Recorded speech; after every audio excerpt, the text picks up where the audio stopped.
কয়টা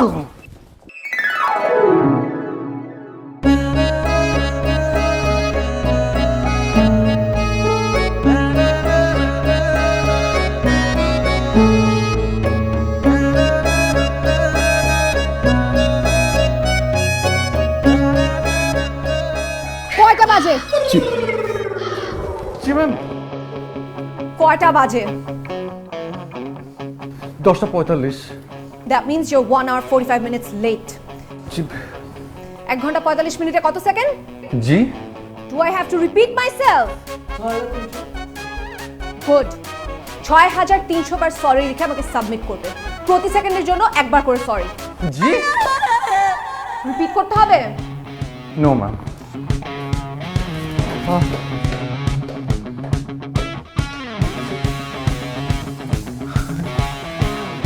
6300 বার সরি লিখতে তো এই আছে দিন পুরোটাই পার হয়ে যাবে। আল্লাহ রে, কেন যে দেরি করলাম।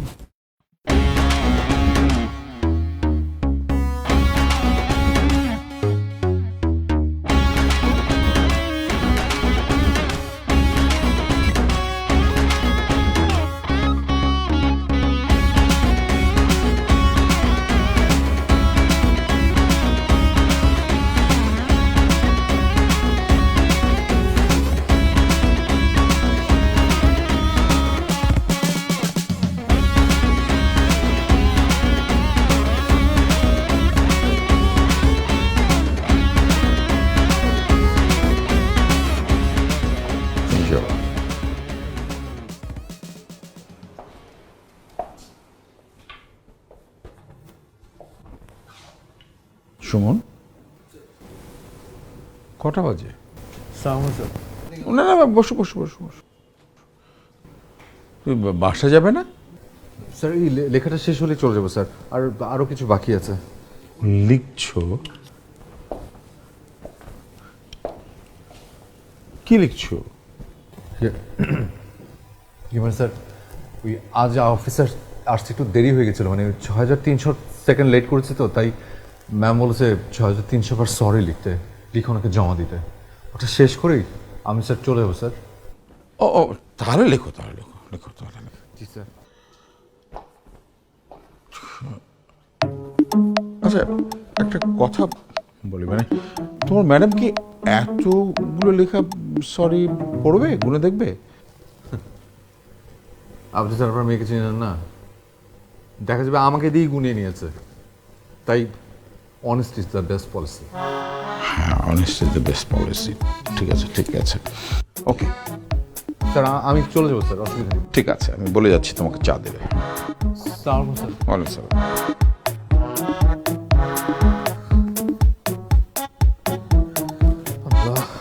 মানে এই অফিসের জন্য তো আমরা অনেক কিছু করেছি। এই অফিসে বেতন ছাড়া আমরা কি পেয়েছি বলেন? আর তো কোনো আমাদের তো কোম্পানি আমাদের উপরে দেখতেছে। হ্যাঁ, তাহলে আমরা এই অফিসে অনেকদিন ধরে কাজ করছি। এই অফিসের বায়ারগুলো কিন্তু আমরাই এনে দিই, তাই না ভাই?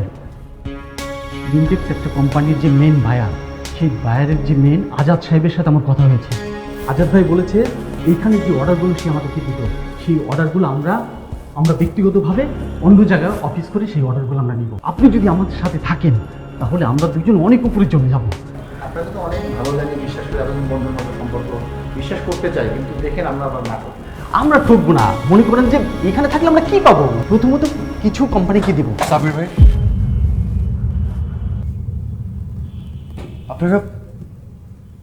আপনারা এসব কিসের প্ল্যান করছেন? কেন? সুমন সাহেব, তার মানে আপনি আরিফেতে আমাদের দুজনের কথা শুনছিলেন? এটা কিন্তু কোনো রকমই ঠিক না। আর আপনি যেটা করছেন সেটা সেটা কি ঠিক? কেন সাব্বির ভাই? স্যার আমাদের সবাইকে বিশ্বাস করেন, আপনাকে তো ভীষণ বিশ্বাস করেন, কত ফ্যাসিলিটি দিয়ে রেখেছেন। আপনাদের দেখে আমরা জুনিয়ররা রীতিমতো হিংসে করি। আমাদের স্যাররা যাই হোক না কেন অনেক বড় মনের একজন মানুষ। আপনার একটা বারও বুক কাঁপলো না স্যারকে ঠকাতে? মানুষ ওপরে উঠতে চায় সেটা ঠিক, তাহলে এইভাবে তো ভালো একজন মানুষকে ঠকিয়ে এটা খুব খারাপ একটা কাজ করছেন সাবির ভাই। প্লিজ এই কাজটা করবেন না। শুনুন সুমন সাহেব, আসলে উপরে উঠতে গেলে না অনেক কিছু করতে হয়।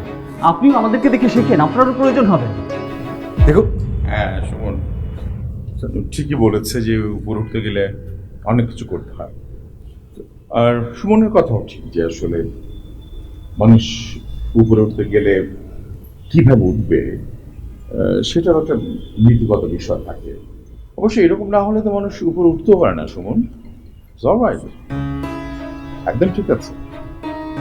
তবে ওরা যেভাবে যাচ্ছে, যেভাবে প্ল্যান করছে সেটা ঠিক না, এটি বলার চেষ্টা করছে। Alright,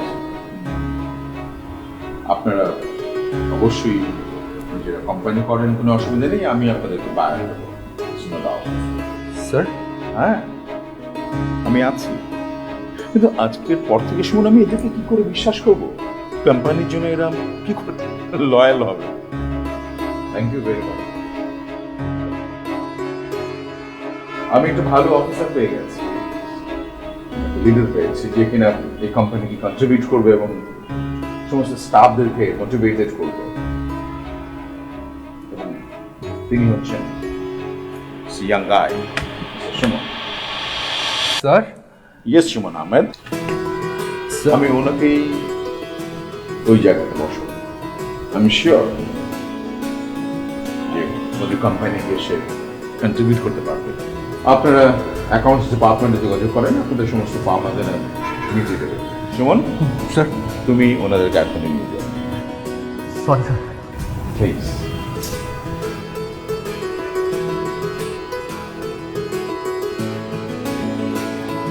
sir.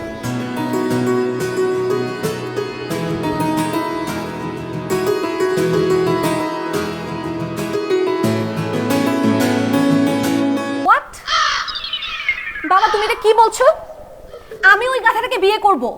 হ্যাঁ, ও গাধা বলেই তোর সঙ্গে বিয়ের ব্যবস্থা করেছে। হ্যাঁ, আমি চাচ্ছি তোর সাথে বিয়ে হোক, তার কারণ অন্য কোনো ছেলে হলে তোর সংসারটা টিকবে না। বাবা ও তুই আমার সাথেই যেভাবে করে কথা বলিস, তাহলে তোর বর কিভাবে বুঝে বল? বুঝলে বুঝুক, that is none of my business. আমি তোকে বলি কি, ওর মতো ঠান্ডা একটা ছেলে তো সবকিছু সহ্য করে নেবে, মেনে নেবে, অন্য কেউ মানবে না। বাবা ওই সুমনকে আমি অফিসে গিয়ে দেখছি, ওর প্রমোশন আমি ছুটাচ্ছি। আর তুমি যদি আমাকে এই বিয়ে নিয়ে জোর করো না, আমি কিন্তু হিউম্যান রাইটসে যেতে বাধ্য হব। তুই বাবার বিরুদ্ধে আইনি ব্যবস্থা নিবি? নিব, 100 বার নিব, 100 বার নিব আমি। এখন তো আসলে বিয়েটা হয়ে গেছে, তাই না? এখন তো একটু স্বাভাবিকভাবে কথা বলবেন আমার সাথে, না? Just shut up. তুমি আমাকে তুমি করে বলছো কোন সাহসে? মানে তুমি তো আমার স্ত্রী। তোমার সাথে আমার বিয়ে হয়েছে বলে তুমি যদি মনে করো তুমি আমার উপর খবরদারি করবে, তাহলে বড্ড বড় ভুল করছো। আমি তোমাকে বিয়ে করেছি কারণ তুমি আমার সাথে বিয়ে করার কথা শুনে পালিয়েছিলে। এত বড় সাহস, তুমি আমাকে অপমান করার চেষ্টা করো। এইবার দেখো আমি তোমার কি হাল করি। বিয়ে তো তোমার ঠিকই হলো, সুন্দরী স্ত্রীও পেলে, কিন্তু বিবাহিত জীবনযাপন করা তোমার ভাগ্যে জুটবে না। মানে তুমি আমার অফিসের সামান্য বেতনে চাকরি করা একজন কর্মচারী, কথাটা মনে রেখো।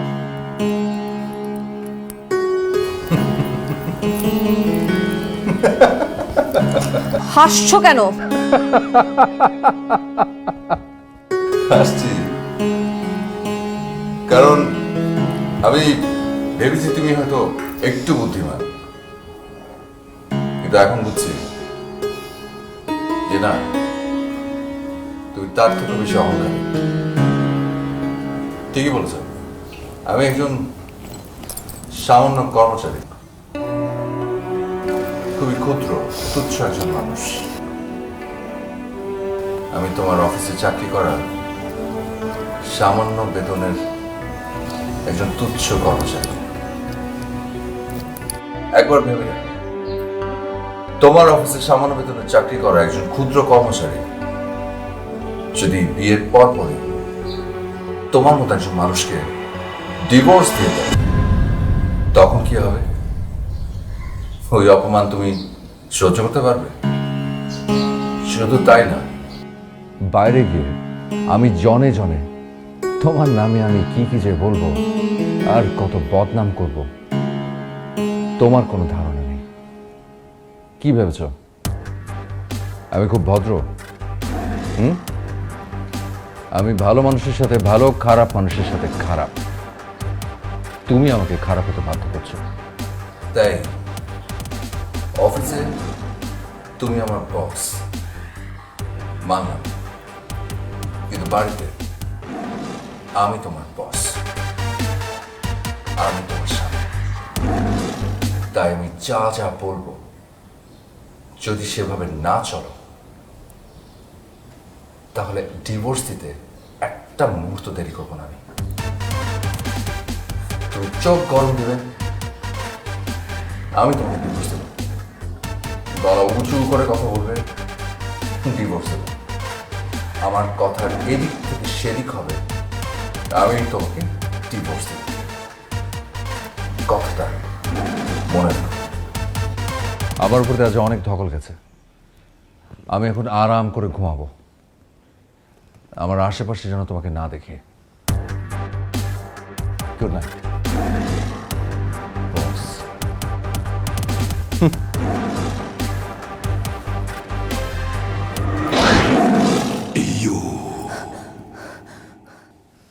কি বললাম ভুলে গেলে? লাস্ট ওয়ার্নিং, আরেকবার যদি তেল বেড়ে দিই ডিভোর্স।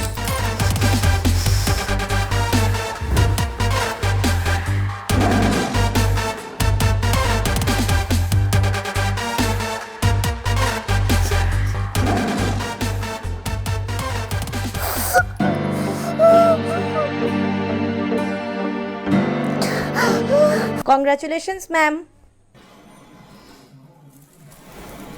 Thank you.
তবে ভাই আপনি কিন্তু একদম ফাড়াই দিচ্ছেন ভাই গুলো, মানে এই রাজকন্যা সব আপনি দখল করে ফেলছেন ভাই।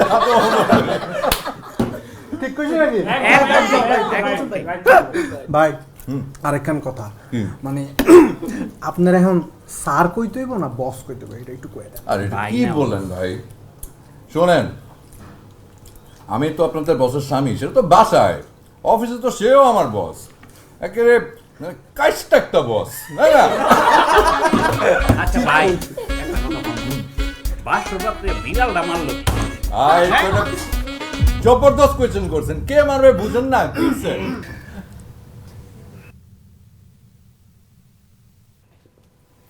কি ডার্লিং? সরি সরি, আপনি তো আবার এখানে আমার বস। তা বস, কি করতে পারি আপনার জন্য বলুন?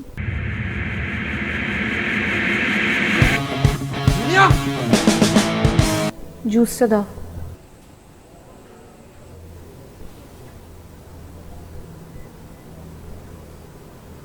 বসো।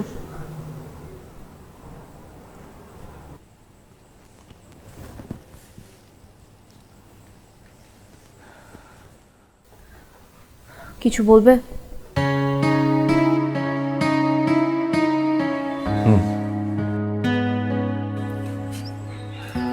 I'm sorry. আসলে সবকিছু অনেক বেশি বেশি করে ফেলেছি না। I am really sorry. আর শুনুন, আপনি না এই বিয়ে বা অন্যান্য বিষয় নিয়ে খুব একটা টেনশন করবেন না, ওকে?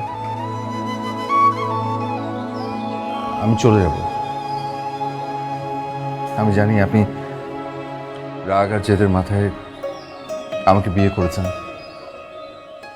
আর এখন ভীষণ পস্তাচ্ছেন। 2-1 দিনের বিয়ে তো, আপনার খুব একটা বিড়ম্বনে পড়তে হবে না। তেমন কেউ তো জানেও না। আর আরেকটা কথা, ওই যদিও প্রয়োজন নেই, তারপরও আমি আপনাকে একটা ডিভোর্স লেটার পাঠিয়ে দেবো।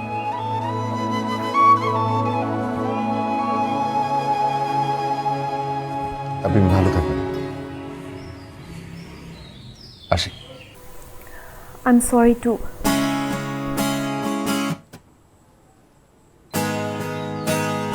কি বলেন? রিপিট করতে হবে? না মানে, আপনি সরি বলবেন এটা আসলে এক্সপেক্ট করিনি। তুমি আমাকে আপনি করে বলছো কেন? তো কি বলবো? তুমি করে বলবে। আমি তো তোমার ওয়াইফ, তাই না? আর তখন কি বললে? তুমি আমাকে ডিভোর্স লেটার পাঠিয়ে দিবে? এত সোজা? ডিভোর্স লেটার পাঠিয়ে দেখো, আবার তুলে নিয়ে আসবো। আরে, তো মহা সমস্যার মধ্যে পড়লাম। তুমি আসলে চাওটা কি? শান্তি। পারবে দিতে?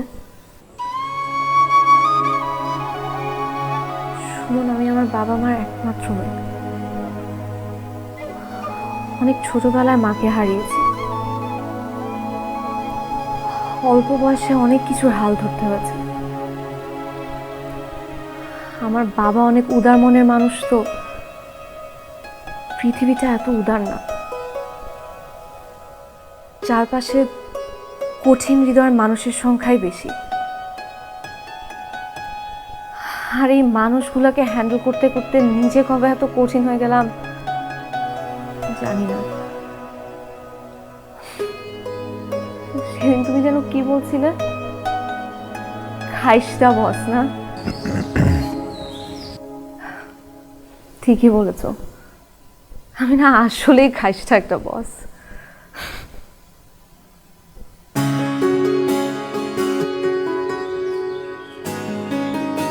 হাসলে তোমাকে এত সুন্দর লাগে। আজ আমি প্রথম তোমার মুখে হাসি দেখলাম। কি বললে? এই যে এভাবে তাকলে তো গলা শুকিয়ে যায়। একটু রোমান্টিক হওয়ার চেষ্টা করছিলাম, সেটাও ঘাবড়ে দিলে। কেন যে রোমান্টিক হতে যাই? ঠিক আছে, আর এসব চেষ্টা করবো না। যেভাবে চাও, যেরকম চাও আমি সেরকমই থাকবো। না, একটুও বদলাবে না। তুমি যেমন আছো তেমনই থাক। বরং আমি নিজেকে মানিয়ে নেওয়ার চেষ্টা করব। মাহবুদ, এ কি শুনছে তোমার অধম বান্দা? আর আরেকটা কথা, আমি তোমাদের বাসায় গিয়ে থাকতে চাই। এটাই তো স্বাভাবিক, তাই না? মেয়েরা বিয়ের পর তাদের শ্বশুরবাড়িতে থাকে, এটা নর্মাল না? কি বললে? Do I have to repeat myself? হ্যাঁ, ইউ হ্যাভ টু রিপিট।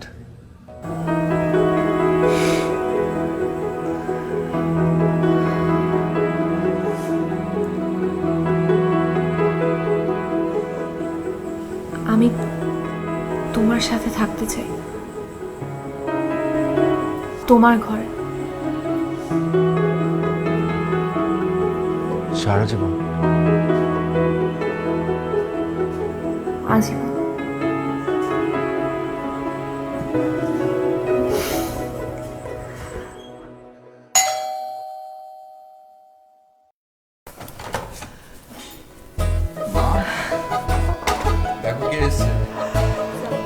ওয়ালাইকুম আসসালাম। বেঁচে থাকো বা।